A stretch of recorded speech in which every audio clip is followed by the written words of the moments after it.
राधे राधे। श्री हरिदास श्री कुंज बिहारी। कैसे हैं आप सभी लोग? आई होप कान्हा जी की कृपा से आप सभी लोग अच्छे होंगे और स्वस्थ होंगे। गुरुवार का जो गुरु प्रदोष के नाम से जाना जाता है, जिस दिन जो प्रदोष पड़ती है उसी नाम से जाना जाता है। सोम प्रदोष, मंगल प्रदोष, भौम प्रदोष, यानी कि शनिवार की शनिचरी प्रदोष, ऐसे नाम से जाना जाता है। तो इस बार जो प्रदोष पड़ने वाली है गुरुवार को, और 27 मार्च को 2025 को पड़ने वाली है, जो कि प्रदोष का व्रत भगवान महादेव और माता जगतजननी शंकर जी को समर्पित किया जाता है।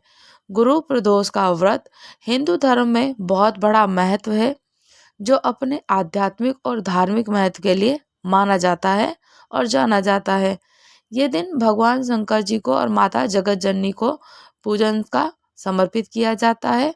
और धार्मिक मान्यताओं के अनुसार इस दिन भक्त बहुत कठिन उपवास भी करते हैं और उनका पालन करते हैं और पूजन अर्चन करते हैं। प्रदोष के व्रत का क्या क्या नियम है और किस तरीके से प्रदोष के व्रत का संकल्प लें। इस दिन सुबह जल्दी उठकर स्नान कर लें। स्नान से और कार्य से निवृत्त होकर साफ स्वस्थ वस्त्र धारण करें। सूर्यदेव भगवान को अर्घ देना है। भगवान शंकर जी की श्री हरि विग्रह की और उनके चित्रपट हो या शिव परिवार हो, शिवलिंग हो, उनकी पूजन अर्चन करना है। जल से अभिषेक करना है, पंचामृत से अभिषेक करना है। शिव जी पर बिलपत्र, गंगा जल, दूध, दही, पंचामृत और रुद्राक्ष का अभिषेक करना है।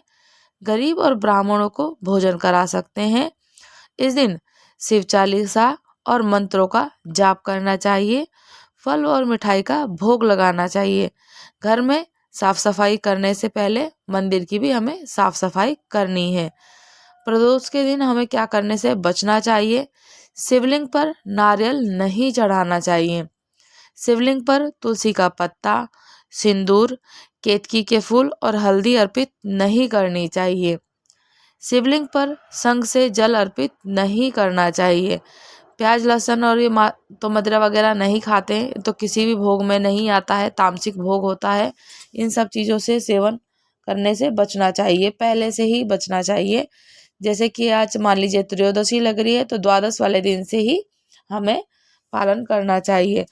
और जिस दिन हमारा व्रत हो उस दिन हमें कोई भी फल फूल यानी कि पत्ता, वृक्ष के पत्ते नहीं तोड़ने चाहिए, झूठ नहीं बोलना चाहिए, किसी को जाने और अनजाने में कष्ट नहीं पहुंचाना चाहिए, काले रंग के वस्त्र भी धारण नहीं करने चाहिए और किसी से ईर्ष्या और ज्वलन देश भी नहीं करनी चाहिए। प्रदोष का व्रत पूर्ण रूप से किया जाता है। प्रदोष का व्रत 26 प्रदोष के व्रत होते हैं, जो कि हम पूर्ण कर सकते हैं। और कौन से मंत्र का उच्चारण करना चाहिए?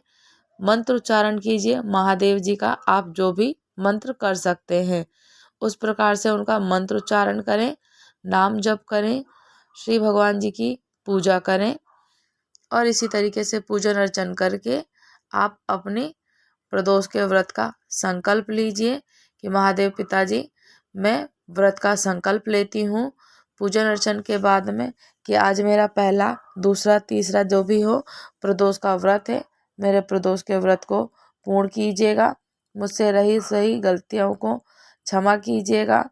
और इस तरीके से आप उनसे अपने मांग सकते हैं कि बाबा ऐसी ऐसी मेरे को जो मन की बात है कृपा कीजिएगा। स्कंद पुराण में वर्णित एक कथा के अनुसार एक नगर में ब्राह्मणी रहती थी और उसके पति का स्वर्गवास भी हो गया था। तो बहुत सी ऐसी कथाएं हैं, हर दिन की एक एक अलग कथाएं हैं और किस दिन प्रदोष के व्रत रखने से क्या होता है और किस प्रकार की भगवान जी मनोवांछित फल देते हैं और भगवान किस दिन कहाँ पे निवास करते हैं। प्रदोष पर शिव जी कहाँ निवास करते हैं, किस दिन, अगर जैसे कि मान लीजिए सोमवार को व्रत पड़ जाता है प्रदोष का, तो सोम का प्रदोष कहलाता है। उस दिन महादेव पिताजी कैलाश पर निवास करते हैं और हमारी इच्छा क्या होती है, इच्छा पूर्ति का पूर्ण फल प्राप्त होता है। जो भी हमारी इच्छा हो वो हमें मनवांछित फल देते हैं। जिस दिन ट्यूसडे हो यानी कि मंगलवार हो, तो मंगल का प्रदोष पड़ जाए तो महादेव पिताजी काशी में निवास करते हैं और उस दिन हमारे को रोग से मुक्ति करते हैं। मंगल का अगर पढ़ते हैं तो मंगलवार को काशी में निवास करते हैं और रोगों से मुक्ति निवारण करते हैं। बुधवार को बुध को पड़ जाए तो रजत भवन में निवास करते हैं भोले बाबा, और वहाँ क्या हमारी मनोकामना जो भी कामना हो उसको पूर्ण करते हैं। अब जैसे कि गुरुवार को जो बृहस्पतिवार को पड़ती है तो गंगा स्थल पे, जहाँ भी गंगा का स्थल हो वहाँ बाबा भोलेनाथ वहाँ पे निवास करते हैं और उस दिन किस चीज़ की मनोकामना पूर्ण करते हैं? शत्रुओं का विनाश करते हैं। शुक्रवार के दिन पड़ जाए तो बाबा नीलकंठ पर निवास करते हैं और सुख शांति की प्रार्थना और सुख शांति की समृद्धि देते हैं, सुख शांति देते हैं। शनिवार को शनिचरी एकादशी जैसे शनिश्चरी प्रदोष पड़ जाए तो उस दिन बाबा भोलेनाथ शमी के वृक्ष पर निवास करते हैं और संतान प्राप्ति की इच्छा पूर्ति करते हैं। इतवार के दिन रविवार के दिन पड़ जाए तो बेलपत्र पर निवास करते हैं और जो काम दुनिया में कोई नहीं कर सकता वो भोले बाबा कर सकते हैं, तो शुभ फल की प्राप्ति करते हैं। 7 दिन इस तरीके से अगर किसी भी दिन प्रदोष पड़ती है तो प्रदोष पे बाबा कहाँ निवास करते हैं और किस कामना की फल की पूर्ति करते हैं। प्रदोष के व्रत की कथा, जो गुरु प्रदोष के व्रत की कथा है वो बहुत अच्छी है। भगवान महादेव पिताजी के साथ साथ हर किसी का, जैसे कि एकादशी होती है तो व्रत करते हैं, तो ऐसे ही बाबा भोलेनाथ जी को ये व्रत समर्पित किया जाता है और बाबा भोलेनाथ को प्रसन्न करने के लिए बाबा भोलेनाथ जी के प्रसन्न और साथ साथ उनके भक्त जो भी हैं उनको प्रसन्न करते हैं, उनकी कृपा पाने के लिए प्रदोष का व्रत करते हैं। प्रदोष के व्रत में प्रदोष के समय सायंकाल पर प्रदोष के टाइम पर जाकर भोले बाबा के शिवालय में मंदिर में जाकर ज्योत प्रज्वलित करते हैं और पूरे मन की मनोकामना हमें पूर्ण होती है।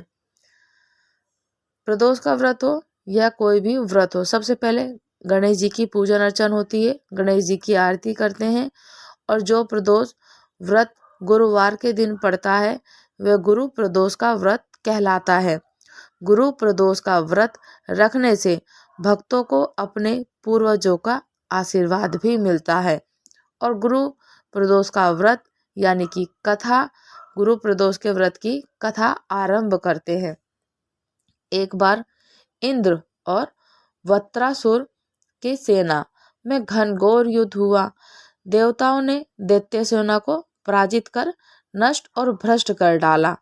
ये देखकर वृत्रासुर अत्यंत क्रोधित हो गया और स्वयं युद्ध को उद्गत हुआ, तो आसुरी माया ने उसे विकराल रूप धारण कर लिया और सभी देवता भयभीत हो गए, तो बृहस्पति की शरण में पहुंच गए।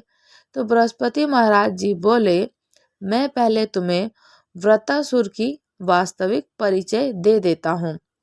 तो वृत्रासुर बड़ा तपस्वी और कर्मनिष्ठ है। उसने गंधमादन पर्वत पर घोर तपस्या कर शिव जी को प्रसन्न किया। पूर्व समय में वह चित्ररथ नाम का राजा था। एक बार वह अपने विमान से कैलाश पर्वत चला गया।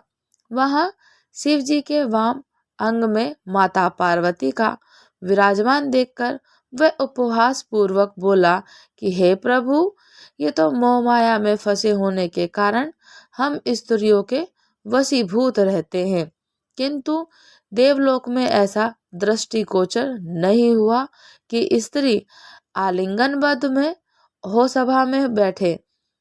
तो चित्ररथ के ये वचन सुनकर सर्वव्यापी शिव शंकर महादेव हंसकर बोले कि हे राजन, मेरा व्यवहारिक दृष्टिकोण पृथक है। मैंने मृत्युदाता कालकूट महाविष का पान किया है, फिर भी तुम साधारण जन की भांति मेरा उपहास उड़ाते हो।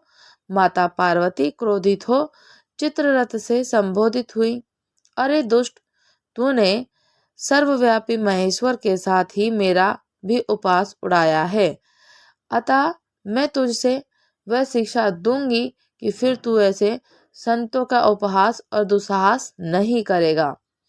अब तू दैत्य स्वरूप धारण कर विमान से नीचे गिर, मैं तुझे श्राप देती हूँ।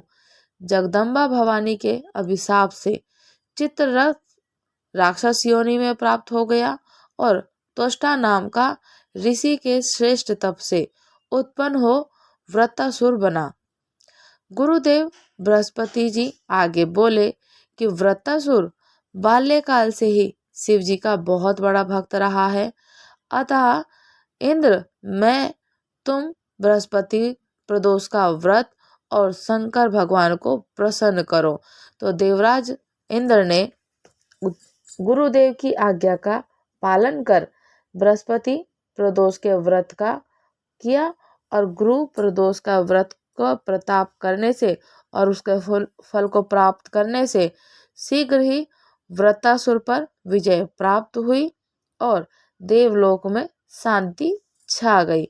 तो गुरुवार के दिन जो व्रत होता है भगवान महादेव पिता का, उस दिन शत्रुओं का विनाश होता है।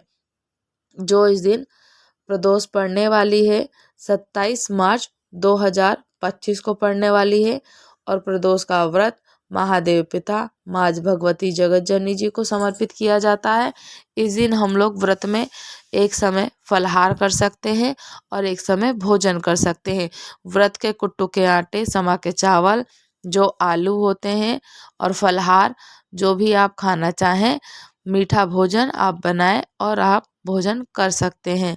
आपको कथा कैसी लगी कमेंट करके ज़रूर बताइएगा और अगर आप लोग चैनल पर नए हैं तो प्लीज़ चैनल को सब्सक्राइब कीजिएगा, कमेंट कीजिएगा, प्यारे प्यारे से पॉजिटिव कमेंट कीजिएगा, लाइक कीजिए, शेयर कीजिए। राधे राधे। श्री हरिदास श्री कुंज बिहारी।